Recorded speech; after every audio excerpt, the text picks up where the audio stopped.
Hi good morning. അപ്പോൾ നമ്മുടെ ഇന്നത്തെ റെസിപ്പി എന്ന് പറയുന്നത് ഒരു മെഴുക്കുവരട്ടിയാണ് കേട്ടോ. കഴിഞ്ഞ ദിവസം നമ്മൾ മെഴുക്കുവരട്ടി ഉണ്ടാക്കില്ലേ, കോവയ്ക്ക. ആ കോവയ്ക്ക മെഴുക്കുവരട്ടി പോലെ തന്നെ കോവയ്ക്കയുടെ തന്നെ വേറൊരു മെഴുക്കുവരട്ടിയാണ് നമ്മൾ ഇന്ന് ഉണ്ടാക്കുന്നത്. കോവയ്ക്ക മെഴുക്കുവരട്ടി നമുക്ക് പല രീതിയിൽ ഉണ്ടാക്കാം കേട്ടോ, പല ഇൻഗ്രീഡിയൻസ് ചേർത്ത്. കഴിഞ്ഞ ദിവസം നമ്മൾ കോവയ്ക്ക മെഴുക്കുവരട്ടി ഉണ്ടാക്കിയത് ഉള്ളിയും വെളുത്തുള്ളിയൊക്കെ ചേർത്തിട്ടാണ്. ഇതിൽ വെളുത്തുള്ളി ചേർക്കുന്നുണ്ട്, പക്ഷെ സവോളയാണ് കൂടുതൽ ചേർക്കുന്നത്. കോവയ്ക്കയുടെ ഒപ്പം തന്നെ സവോള ചേർത്തിട്ടാണ് നമ്മൾ മെഴുക്കുവരട്ടി ഉണ്ടാക്കുന്നത്. അപ്പോൾ നിങ്ങൾ ഇങ്ങനെ കോവയ്ക്ക മെഴുക്കുവരട്ടി ഉണ്ടാക്കിയിട്ടില്ലെങ്കിൽ ഈ രീതിയിൽ പ്രിപ്പയർ ചെയ്ത് ഒന്ന് മസാലയൊക്കെ പുരട്ടി കോവയ്ക്ക മെഴുക്കുവരട്ടി തയ്യാറാക്കിയിട്ടില്ലെങ്കിൽ ഉറപ്പായിട്ടും ട്രൈ ചെയ്യൂ. പിന്നീടും കോവയ്ക്കയുടെ റെസിപ്പികൾ പുറകെ വരുന്നുണ്ട് കേട്ടോ. ഞാൻ പ്ലാൻ ചെയ്ത് വെച്ചിട്ടുണ്ട്. അപ്പോൾ കോവയ്ക്ക കിട്ടുകയാണെങ്കിൽ എല്ലാവരും വാങ്ങിച്ച് സ്റ്റോർ ചെയ്തോളൂ. നമ്മുടെ കോവയ്ക്ക റെസിപ്പീസ് വന്നുകൊണ്ടേ ഇരിക്കുന്നുണ്ട്. അപ്പോൾ ഞാൻ ഇടയ്ക്കിടയ്ക്ക് ചെയ്തുകൊണ്ടിരിക്കുക. എന്താണെന്ന് വെച്ചാൽ നമ്മുടെ വ്രതങ്ങളൊക്കെ നടന്നുകൊണ്ടിരിക്കുകയാണല്ലോ. ശബരിമല വ്രതമുണ്ട്, നമ്മുടെ 25 നോയമ്പുണ്ട്. അപ്പോൾ ഈ സമയത്തൊക്കെ നമുക്ക് കുറേ വെജിറ്റബിൾ കറികൾ ആവശ്യമുണ്ട്. അതുകൊണ്ടാണ് ഞാൻ ഇങ്ങനെയുള്ള കറികളും കൂടി കൂടുതലായിട്ട് ഉൾപ്പെടുത്തുന്നത്. നമുക്ക് ഏറ്റവും ഈസിലി അവൈലബിൾ ആയിട്ടുള്ള വെജിറ്റബിൾസ് വെച്ചിട്ടല്ലേ നമ്മൾക്ക് കൂടുതൽ കറികൾ ചെയ്യാൻ പറ്റുള്ളൂ. അപ്പോൾ അതുകൊണ്ടാണ് ഈ കോവയ്ക്കൊക്കെ കൂടുതൽ സെലക്ട് ചെയ്യുന്നത്. പിന്നെ കോവയ്ക്ക കൂടുതൽ പേർക്ക് ഇഷ്ടമായിരിക്കും. അപ്പോൾ കൂടുതൽ പറഞ്ഞ് വലിച്ചു നീട്ടുന്നില്ല, നമുക്ക് നമ്മുടെ കോവയ്ക്ക മെഴുക്കുവരട്ടി എങ്ങനെയാണ് തയ്യാറാക്കുന്നത് നോക്കാം. നമുക്ക് നമ്മുടെ ഇൻഗ്രീഡിയൻസ് നോക്കാം. നമ്മളിപ്പോൾ 1/4 കിലോ കോവയ്ക്ക എടുത്തിട്ടുണ്ട്. ഒരു 1/4 ഭാഗം വലിപ്പമുള്ള ഒരു സവോള എടുത്തിട്ടുണ്ട്. ഒരു മീഡിയം വലിപ്പമുള്ള സവോളയുടെ 1/4 ഭാഗം എടുത്തിട്ടുണ്ട്. 8-9 അല്ലി വെളുത്തുള്ളി എടുത്തിട്ടുണ്ട്. പിന്നെ വേണ്ടത് നമുക്ക് വേപ്പിലയാണ്. അപ്പോൾ ഈ കോവയ്ക്കയിലേക്ക് നമ്മൾ ആദ്യം കുറച്ച് കാര്യങ്ങളൊന്ന് മിക്സ് ചെയ്ത് വെക്കണം. അതിന് ശേഷമാണ് നമ്മൾ മെഴുക്കുവരട്ടി ഉണ്ടാക്കുന്നത്. അതെന്തൊക്കെയാണെന്ന് വെച്ചാൽ ആദ്യം നമ്മൾ ചേർക്കുന്നത് മുളക് പൊടി. നമ്മുടെ എരിവനുസരിച്ച് മുളക് പൊടി ചേർക്കാം. ഞാനിപ്പോൾ കാശ്മീരി ചില്ലി പൗഡറാണ് ചേർക്കുന്നത്, അതുകൊണ്ട് 1.5 ടീസ്പൂൺ ചേർക്കുന്നുണ്ട്. 1/2 ടീസ്പൂൺ മഞ്ഞൾപ്പൊടി. കോവയ്ക്കും സവോളയ്ക്കും എല്ലാം ആവശ്യമായ ഉപ്പ് നമ്മൾ ഇപ്പോൾ തന്നെ ചേർക്കുന്നുണ്ട്. ഇതിൻ്റെ കൂടെ തന്നെ ഞാനിപ്പോൾ ഒരു 2 തണ്ട് കറിവേപ്പിലയും കൂടി ചേർക്കുന്നുണ്ട്. ഇനി ഇതൊന്ന് നന്നായിട്ട് മിക്സ് ചെയ്യുക. നമ്മൾ കൈ കൊണ്ട് തന്നെ മിക്സ് ചെയ്യുക കേട്ടോ. കോവയ്ക്കയിലേക്ക് ഉപ്പും മഞ്ഞൾപ്പൊടിയും മുളക് പൊടിയും ഒക്കെ പിടിച്ചു വരുന്ന രീതിയിൽ മിക്സ് ചെയ്യുക. ഈ കോവയ്ക്ക റൗണ്ടിൽ കട്ട് ചെയ്യുന്നതിനേക്കാൾ ടേസ്റ്റ് ഈ രീതിയിൽ കട്ട് ചെയ്ത് നീളത്തിൽ മെഴുക്കുവരട്ടി ഉണ്ടാക്കുമ്പോഴാണ്. അപ്പോൾ എപ്പോഴും കോവയ്ക്ക മെഴുക്കുവരട്ടി നിങ്ങൾ ഉണ്ടാക്കുമ്പോൾ നീളത്തിൽ തന്നെ കട്ട് ചെയ്തിട്ട് മെഴുക്കുവരട്ടി ഉണ്ടാക്കും കേട്ടോ. അതിനൊരു പ്രത്യേക ടേസ്റ്റാണ്. റൗണ്ടിൽ കട്ട് ചെയ്യുമ്പോൾ വേറെ ടേസ്റ്റാണ്. കട്ടിങ്ങിലും ചില കാര്യങ്ങളുണ്ട്, അതുകൊണ്ടാണ് ഞാനിങ്ങനെ എടുത്ത് പറയുന്നത്. അപ്പോൾ അത് മിക്സ് ചെയ്ത് വെക്കേണ്ട ആവശ്യമൊന്നുമില്ല കേട്ടോ. നന്നായിട്ടൊന്ന് മിക്സ് ചെയ്ത് കഴിഞ്ഞിട്ട് നമുക്ക് ഒരു പാൻ ചൂടാക്കിയിട്ട് മെഴുക്കുവരട്ടി ഉണ്ടാക്കാൻ തുടങ്ങാവുന്നതേ ഉള്ളൂ.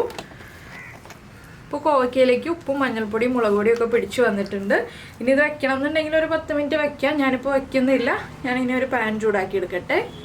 അപ്പോൾ നമ്മൾ നമ്മുടെ മെഴുക്കുവരട്ടി ഉണ്ടാക്കാനായിട്ട് ഒരു പാൻ വെച്ചിട്ട് പാനിലേക്ക് വെളിച്ചെണ്ണ ഒഴിച്ചിട്ടുണ്ട്. വെളിച്ചെണ്ണയിൽ തന്നെ ഈ ഒരു റെസിപ്പി ചെയ്യുക. വെളിച്ചെണ്ണ ചൂടായി വരുമ്പോൾ 1 ടീസ്പൂൺ കടുക് ചേർത്ത് കൊടുക്കുക.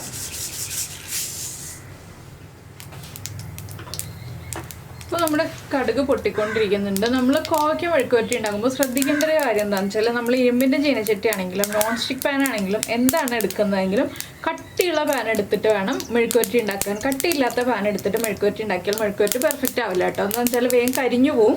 അതുകൊണ്ടാണ് നല്ല കട്ടിയുള്ള പാനിൽ മെഴുക്കുവരട്ടി ഉണ്ടാക്കാമെന്ന് പറയുന്നത്. കോവയ്ക്ക മെഴുക്കുവരട്ടിക്ക് പ്രത്യേകിച്ച് കട്ടിയുള്ള പാൻ തന്നെ വേണം. ഇപ്പോൾ നമ്മുടെ കടുക് പൊട്ടി കഴിയാറായിട്ടുണ്ട്. നമ്മളിനി ഇതിലേക്ക് ചേർക്കുന്നത് നീളത്തിൽ സ്ലൈസ് ചെയ്ത് വെച്ചിരിക്കുന്ന സവോളയാണ്. സവോള തന്നെ ചേർക്കുക. ഉള്ളി ചേർക്കുന്നതിനേക്കാൾ ഈ ഒരു മെഴുക്കുവരട്ടി ഈ രീതിയിൽ ഉണ്ടാക്കുമ്പോൾ സവോളയാണ് ടേസ്റ്റ് കൂടുതൽ. സവോളയുടെ കൂടെ ഞാനിനി ചേർക്കാൻ പോകുന്നത് നമ്മൾ എടുത്ത് വെച്ചിരിക്കുന്ന വെളുത്തുള്ളി. വെളുത്തുള്ളി നിർബന്ധമാണ് കേട്ടോ.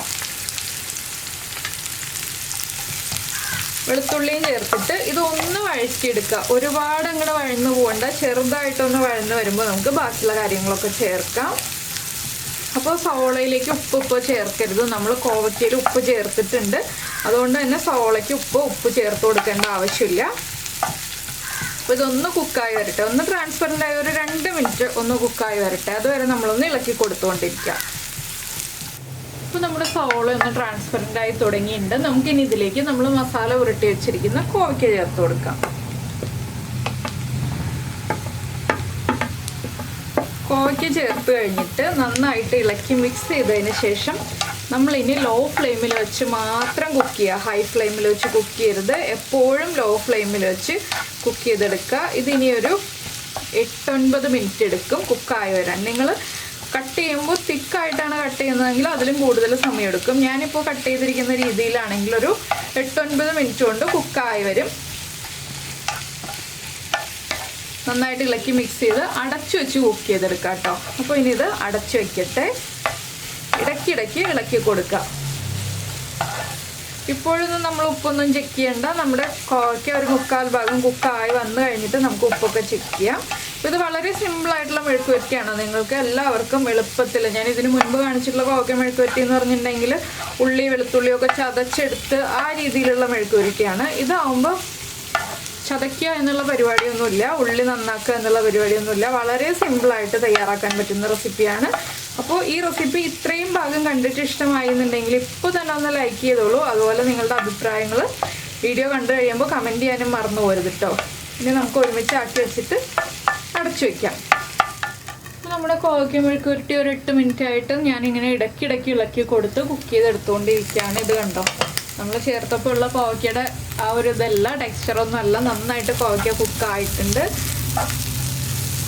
കോവയ്ക്കൊന്ന് മൊരിഞ്ഞും തുടങ്ങി, കുക്കായി മൊരിഞ്ഞു തുടങ്ങി. അപ്പോൾ ഇതുപോലെ കുക്കായി മൊരിഞ്ഞ് വരുന്നതാണ് നമ്മുടെ ഈ ഒരു കോവയ്ക്ക മെഴുക്കുവരട്ടിയുടെ പാകം എന്ന് പറയുന്നത്. നല്ല ടേസ്റ്റാണ് ഈ ഒരു കോവയ്ക്ക മെഴുക്കുവരട്ടിക്ക്. അപ്പോൾ നിങ്ങൾ ഉപ്പ് ചെക്ക് ചെയ്തിട്ട് ഉപ്പ് കുറവാണെങ്കിൽ ഉപ്പ് ആഡ് ചെയ്ത് കൊടുക്കണം കേട്ടോ. ഞാൻ ഉപ്പ് ചെക്ക് ചെയ്തു, ഉപ്പ് കുറച്ച് കുറവായിരുന്നു, ഉപ്പ് ആഡ് ചെയ്ത് കൊടുത്തു.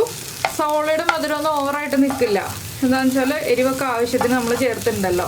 അപ്പോൾ ഇത്രയേ ഉള്ളൂ കോവയ്ക്ക മെഴുക്കുവരട്ടിയുടെ പരിപാടി. അപ്പോൾ ഈ ഒരു സിമ്പിളായിട്ടുള്ള റെസിപ്പി നിങ്ങൾക്ക് എല്ലാവർക്കും ഇഷ്ടമായിട്ടുണ്ടാവുമെന്ന് വിചാരിക്കുന്നു. ഇഷ്ടമായിട്ടുണ്ടെങ്കിൽ നിങ്ങളുടെ ഫ്രണ്ട്സിനും ഫാമിലി മെമ്പേഴ്സിനൊക്കെ ഒന്ന് ഷെയർ ചെയ്ത് കൊടുക്കുക കേട്ടോ. ഏറ്റവും ഈസി റെസിപ്പി അല്ലേ.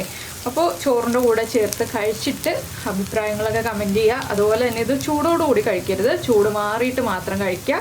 എല്ലാവരും ഉണ്ടാക്കി നോക്കുമല്ലോ. നമുക്ക് നമ്മുടെ അടുത്ത റെസിപ്പിയുമായിട്ട് അടുത്ത ദിവസം വീണ്ടും കാണാം.